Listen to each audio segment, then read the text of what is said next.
జై బాలయ్య, జై జై బాలయ్య. ఎస్, ఇంకా బోల్డ్ అని స్లోగన్స్ వస్తాయి కదా. బాలయ్య బాబు అంటే ఎనర్జీ ఆ మాత్రం. ఎస్, ఇంకా ఇటువైపు ఏంటి క్లాసా? ఇటు నుంచి రావట్లేదేంటి సౌండ్? బాలయ్య బాబు అంటే క్లాస్ ఎక్కడా ఉండదు, మాస్ యూఫోరియా వినిపించాల్సిందే.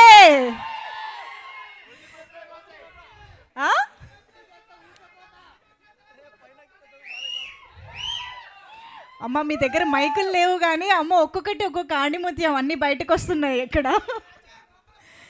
ఎస్, దాచారు, అర్థమవుతుంది. ఎన్బీకే బాలయ్య బాబు జై బాలయ్య అనే మంత్రం మనందరికీ ఎంత ఉత్సాహాన్ని, ఎంత ఎనర్జీని ఇస్తుందో. ఆయన సినిమా తెరపై వస్తుంది అని అంటే నిజంగానే ఒక పండగ వాతావరణం, అది కూడా అభిమానులకి మరీ ముఖ్యంగా.